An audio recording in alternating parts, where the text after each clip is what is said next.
So today we're making something very humble, very old-fashioned, a rutabaga, or I think it's a rutabaga. We call it a Kohlruebe in Germany. Now as a kid, I grew up with these in the winter almost once a week because they were ready available, they could be cellared really easily and they taste really good. So, heute kochen wir eine Kohlrübe, wie ich das als Kind kannte. Wir haben das oft, bestimmt einmal die Woche gegessen. Das war sehr gut zum Einkellern. Also im ganzen Winter über konnte man das auch kaufen oder auch selber einkellern. Und es schmeckte sehr gut. Und es ist super einfach zu machen. So, all we need is, here I have some pork neck bones, any kind of pork or beef or whatever you like, or even sausages will work, but I have pork neck bones. 1 bay leaf. This is about a pound, so 500 gram, roughly. This is also about a pound, and this is also about a pound. So, 500 Gramm, 500 Gramm, 500 Gramm. Das ist alles nur so Pi mal Daumen.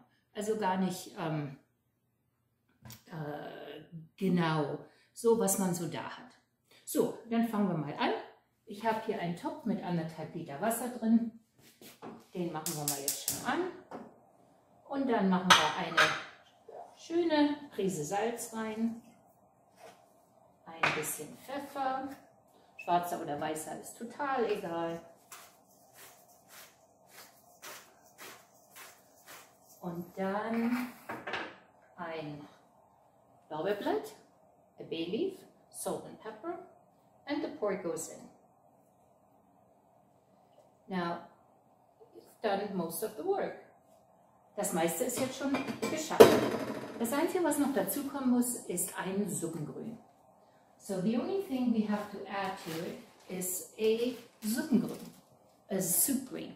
And I have a video that where I show how to make it. What it really is a 1 carrot, a piece of onion, a piece of leek, a piece of celery, parsley root, and a little bit of parsley. Now I have those in the freezer because it is so easy to make. Now we let this cook, and it takes about, depending on what kind of meat you have in there, it takes about 20 minutes to an hour, depending on what it is. In the meantime, all we have to do is chop up the other ingredients, which is 1 more package of Suppengrün. And that doesn't need to be chopped because it's already chopped.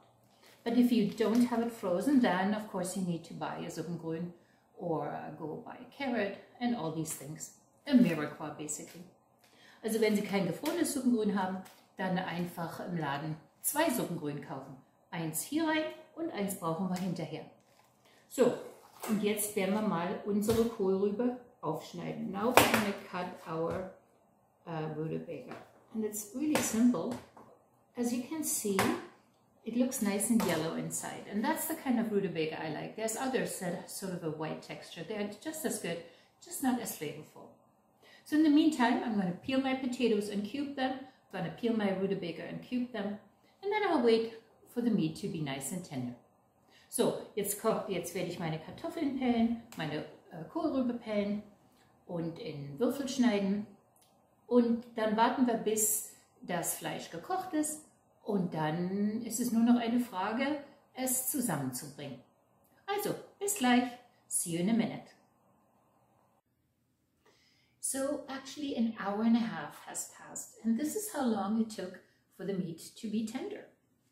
So now, what I'm doing is this. I'm taking the meat out, and it is really super tender. And I'll leave it out to cool a little bit because I have to take it apart and shred it. And I think I only want the lean meat back into the soup. In the meantime, I will strain, and look how far it is reduced, and it already has beautiful color. But all these vegetables are now very mushy. So I'm going to strain it into a bowl. And now I'm going to add our chopped rutabaga. And I like them in this size because there is a bit more bite to it. I'm adding our cut potatoes, and they're approximately the same size as the rutabaga. Now I'm adding the beautiful broth back. And I'm adding the second Suppengrün. It's now all thawed. And now all I have to do is put this back on the stove. And I have to see if I need some more liquid. And I think I do. Because if you take a look at the pot here, you can notice that it's just not enough liquid to cook that down. So I'll add, oh, I don't know, maybe another 300 milliliters or so of water. At this point, if you had some more stock, maybe in the freezer, you could add that too. Yeah, about 300 milliliters. Now back on the stove it goes. I'll bring it to a boil and then I'll turn the heat down a little bit so it can simmer. I want to say maybe 20 minutes. In the meantime, I will shred the meat. So as you can see, my soup is boiling, but it still needs a little bit of time. In the meantime, I've discarded the first Suppengrün and I shredded the pork. It's actually quite a bit of lean pork that was on those 3 pieces of rib bones. And then I thought about my Oma and what did she do when she made this soup. She always liked, in just about every meat dish, she always liked a bit of a smoky flavor. So I looked through my fridge and I had some lovely salami, Italian salami, and I sliced some because it gives it a bit of a extra kick, the smokiness, and it really looks good in the pot. Take a look inside the pot. It really looks good when you have the green parsley and the salami pieces, and it looks like little jewels. It looks very colorful. So now I think we need to let it cook a few more minutes, but first let me taste it and see if we need to add more salt and pepper. Well, yeah, we do. Because we had added some more water to it. So a nice pinch of salt and a little bit more pepper. And that's really all that is in it. Salt, pepper, and a bay leaf. No other spices at all.